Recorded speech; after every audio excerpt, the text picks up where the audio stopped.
Di perjalanan pulang, waktu dia lagi nyetir tuh, dia melihat dari spion tengah ada sosok kuntilanak itu tuh duduk di kursi belakang. Dan karena kaget ketakutan, si Jerry sampai nabrak mobil di depan yang lagi berhenti, padahal itu mobil di depan tuh lampu merah. Ya untungnya nggak ada yang luka-luka bagaimana ya, cuma memang mobilnya penyok cukup parah. Dan Jerry ini harus ganti kerusakan mobil yang ditabraknya di depan itu. Ini pas Jerry balik ke apartemen, dia itu kan tinggal di lantai 12 ya. Jadi dari lobi tuh naik, liftnya tahu-tahu tuh berhenti dan kebuka di lantai 4.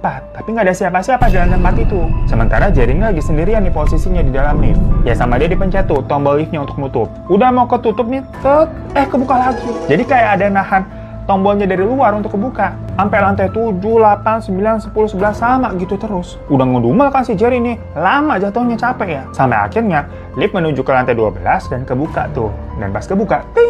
Ada pocong yang berdiri di depan lift. Ya Jerry kaget. Tapi refleks Jerry yang kaget langsung mencet tombol pintu tertutup lagi. Dan liftnya lanjut tuh naik ke lantai 14 karena nggak ada lantai 13 ya. Di lantai 14 kebuka. Ada pocong lagi tuh di depan lift. Apa nggak kaget sih Jerry? Ya udah dia buru-buru nutup.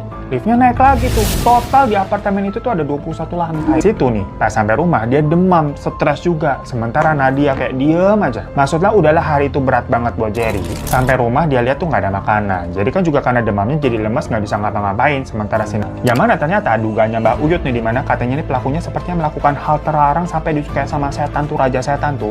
Yaitu karena si Raihan mempunyai anak hasil hubungan terlarang dengan adiknya itu dan memakai santet sedarah untuk mencelakai si Jerry. Karena semenjak si Nadia hamil, Raihan ini sudah yakin kalau itu adalah anaknya, yang berarti dia harus menyingkirkan Jerry yang dianggap sebagai perusak hubungan mereka. Apa kabar dunia? Di situ awalnya jadi nggak percaya dengan semua kegilaan ini, tapi ternyata ya benar begitu adanya. Mau ngomong apa kita juga sampai speechless ya. Dan masalahnya lagi, santet sedarah ini nggak bisa main dicabut gitu aja. Karena untuk melawannya si Mbak Uti nggak kuat, nggak sanggup. Dan katanya cara satu-satunya adalah si pengirim nih, yang berarti si Raihan itu harus mati dulu.